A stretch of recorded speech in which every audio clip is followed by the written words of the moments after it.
there, this is Life Prepper here, and I received this article from my friend Carol. Hi, Carol, and she's got me some other articles she sent me, and I want to be posting them.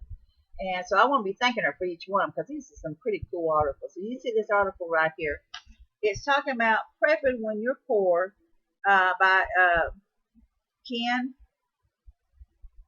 Jodison. Jodison. I'm probably mispronounced it. Jorgustin. And it comes from Modern Survival Blog. It says, prepping when you're poor. It says, I recently received an email asking how to become a better prepared when you are poor. This person is interested in doing more to be better prepared, but apparently has no funds to do so. Immediately, this is difficult, but the situation can be turned around by going about preparation in a different way.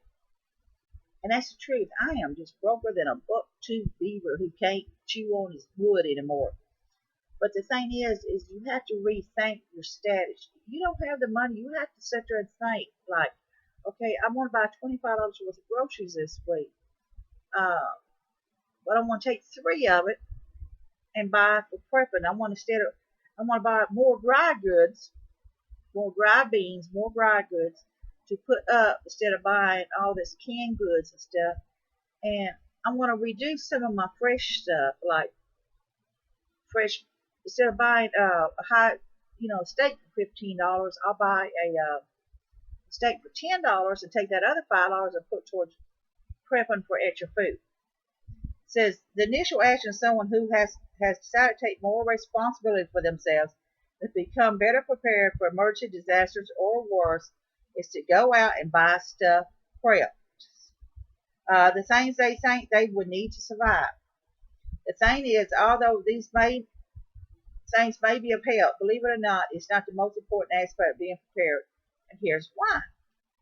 Let me back up a little. It says, having certain survival item preps can indeed be most important thing to your survival under some circumstances that you find yourself in, but from a broader perspective and a more general ability to survive longer term, you need the right mindset, adaptability, and know-how. These do not cost money. They take practice. I suspect that many of those who are or have been poor will already possess a certain ability to get by without having lots of stuff. I bet they have developed ability to get what they need, however that may be. After all, if you're alive, you're surviving. Having said that, my first advice would be to have a look inward at yourself. You got to look inside yourself. I wasn't contented for years. I wanted to get more back to nature, get back to faces, and change things for myself. And I kept saying, I've got to do something. I've got to do something. And God's going to take care of me where I can do this when I need to. So when I moved, I started just by saving water. And then as time went on, I started changing the stuff I buy. I started learning how to cook single meals instead of cooking meals that would last me 3 or 4 days, eating that would go to waste. Because if I didn't eat it all, it would go bad, go waste. I learned to cook smaller portion meals, and I learned to store more dry food stuff than canned foods and things like that. Not that I don't get my canned foods. I use my canned foods regular, but I don't buy as huge amounts, because you can buy a can of beans for a couple cans of beans. Depends on what it is, $1.40, $1.50, whatever. And you can get a small bag of dry beans that would be equivalent of 6 cans of beans for the same price. So, there's a lot to think about. It's talking about, and you're poor and on government assistance, then be very smart with assistance that you do get. Spend your money wisely, buy foods that are cheap, and I just sit there and talk about the calories they provide. And that's something I do. When I'm looking at my packages, I look at what it has on the back of it as far as calories and nutrition value. I look at all that. Beans is considered a good protein source. Keeping canned tuna fish on hand and things in that area. Look at what's on the back of it. Peanut butter is another protein source and stuff. That's something you can buy. That's pretty cheap. Keeping your jellies on hand, yeah, that's sweet, a little bit sweet, but you know what? That'll help keep you going in things like that. And switching from keeping a tortilla bread on hand instead of regular loaf bread for your meals and stuff. That can also be something you may want to think about if you're cooking. Is using that instead as a wrap. So there's a lot to think about on things that you can do. And it says, unfortunately, many of the poor depend entirely on the government, which leads to a misset of complications and expectancies, both of which are not favorable towards a mindset of preparation and self-reliance. And that's the truth. Many people has gotten complacent. They've got so used to being taken care of by the government, they don't even think about trying to do anything else. They live in fixed income homes. Some of them might pay $50 a month or whatever deal. They're getting free food. They're getting their food stamps, and not that I don't get it. I get my sure help when I need it. I'm not gonna lie about it. If I need some food, I go get it. I'm not starving, but if I feel I need some food and I'm running out, then I will go get me some food if I have to have it.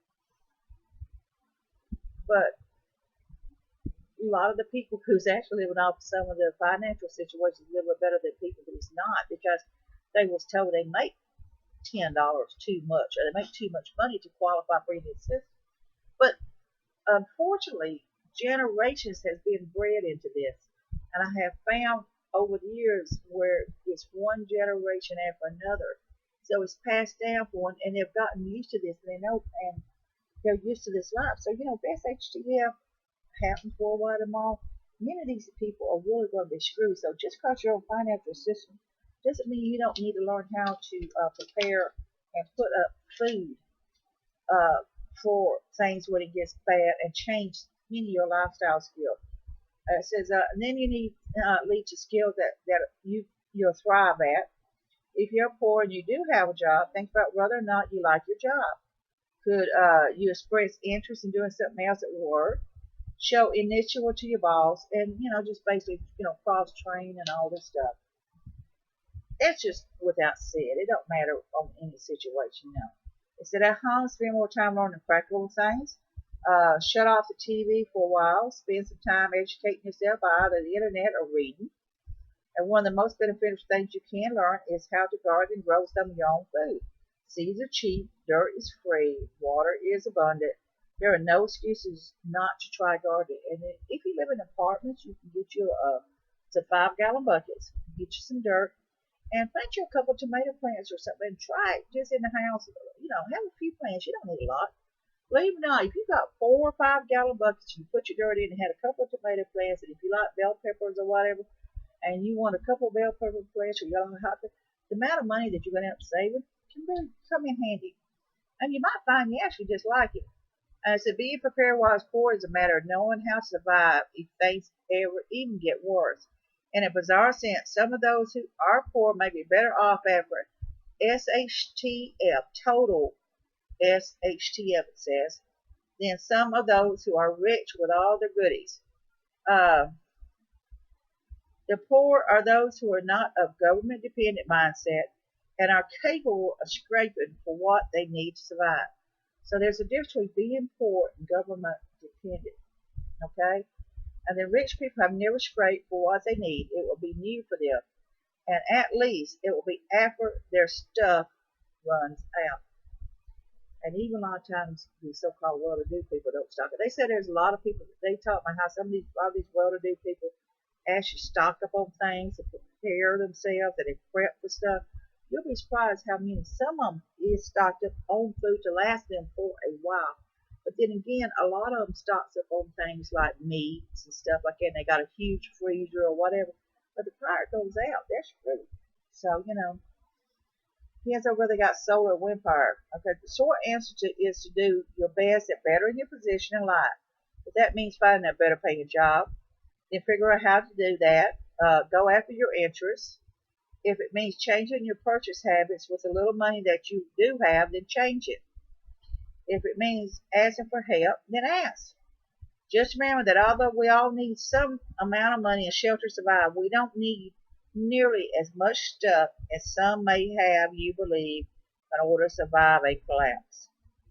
It's about your ability to adapt to the situation in order to get what you need. It's about creativity, street smarts, practical skills, the people you know, your being frugal, your ability to trade your skills for things you need, your value in a post SHTF world, your ability to live off the land, the ability to successfully live with what you have, and I hope you get the idea. So, there's a lot to think about on this here when you think on it. Uh, and I really do appreciate this article here. This is really a good article. And I thank Carol for sending it to me.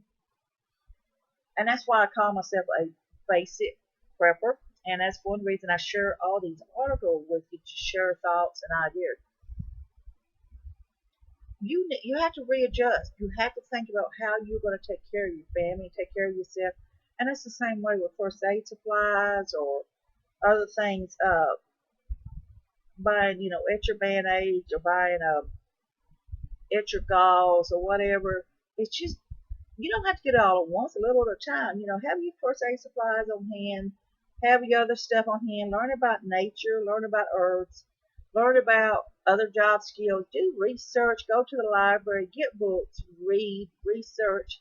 And you don't have to tell people that you're become a prepper or anything like that. You really don't need to tell anybody because none of them are concerned about it. Actually, it's probably best to keep it on low key in many cases, especially because of where you live at.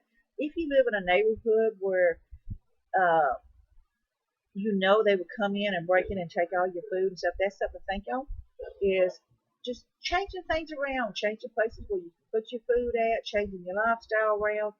It's a lot to think about when you're on a limited income and having to think about how you're going to get back and forth to work and enough gas to get you through the day, enough to get you through on food. Are you on a Roman noodle budget?